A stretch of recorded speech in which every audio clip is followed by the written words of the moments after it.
साथ संगत प्यार से कहिए धन्यकार जी। साथ संगत जी, पहले तो ये हमारी एक अरदास है, प्रार्थना है महापुरुषों से कि पहले गुरु की आज्ञा आवई गुरु की आज्ञा जाए, कहे कबीर सो संत है आवागमन नसाए।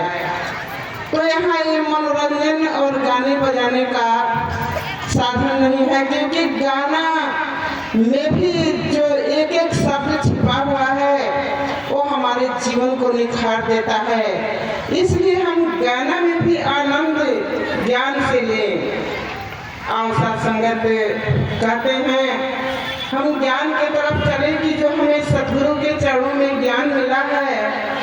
तो इस पर बाबा अवतार सिंह जी लिखते हैं कि आँख से देखकर कान से सुनकर तब इस पर इतबार करो, कहे अवतार की इस सत्य उस सत्य को नहीं, इस सत्य को पाकर फलो फूलो विकास करो। तो अवसाद विकास माने हम क्या समझते हैं? विकास का मतलब क्या होता है? बहुत सारे धन कमा लें, सुंदर कोठी महल बना लें, बेटे को पढ़ा लिखा कर होशियार इंजीनियर डॉक्टर बना लें। और साथ संगत ये सारी विकास तो संत कहते हैं कि जिस धन धान्य के खातिर मानव तू दौड़ लगाता है और वह सतगुरु के सेवा से स्वयं ही दौड़े आता है।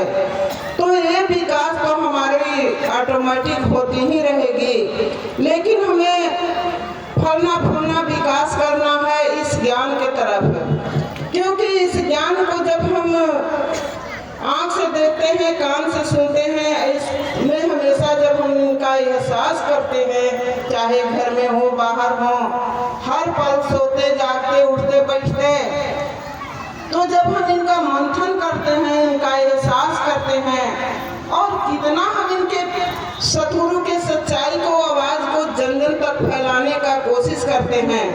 क्योंकि वचनों द्वारा नहीं और शासन कर्म द्वारा। क्योंकि जितना भी हम महापुरुषों का नाम लेते हैं, ये सारे महापुरुष अपना कर्म करके हमारे समक्ष जो वेद शास्त्र गीता रामायण बनाए हैं, जो भी उन्होंने लिखे हैं उन्होंने कर्म करके लिखे हैं। पाव शासनत कहते हैं कि जितना हमारी इसमें आने के बाद इस पाठशाला में मानवता का हमने क्या खोया क्या पाया, हमें खुद विचार करना है। क्योंकि हम स्वयं अपना अंतर्यामी है, तो इसलिए हम अपना आप अंतर्यामी हैं। हम इस सच्चाई को प्राप्त करके हमने क्या अपने आप में परिवर्तन किया हमें खुद पता है।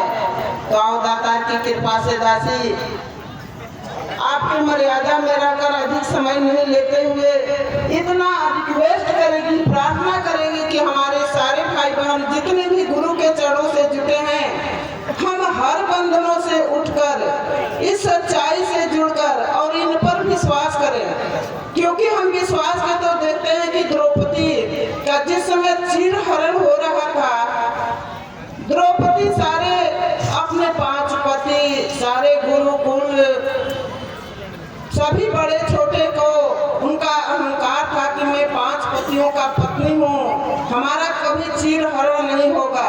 लेकिन चीर हरण होता गया। लेकिन जब उन्होंने अपना दोनों हाथ उठा दिए भगवान को, तो उनका पता नहीं चला। चीर इतना बढ़ गया कि साड़ी बीच नारी है कि नारी बीच साड़ी है कि साड़ी की ही नारी है। तो आओ साथ संगत द्रौपदी के जैसा हमने अपना हाथ उठाकर, दोनों हाथ उठाकर, और ये हमारे परमात्मा इतने इर्द गिर्द हम इनका एहसास करें। क्योंकि इनके लिए कोई दूर नहीं जाना है, हम जहाँ हैं वहीं हमारे प्रभु हैं।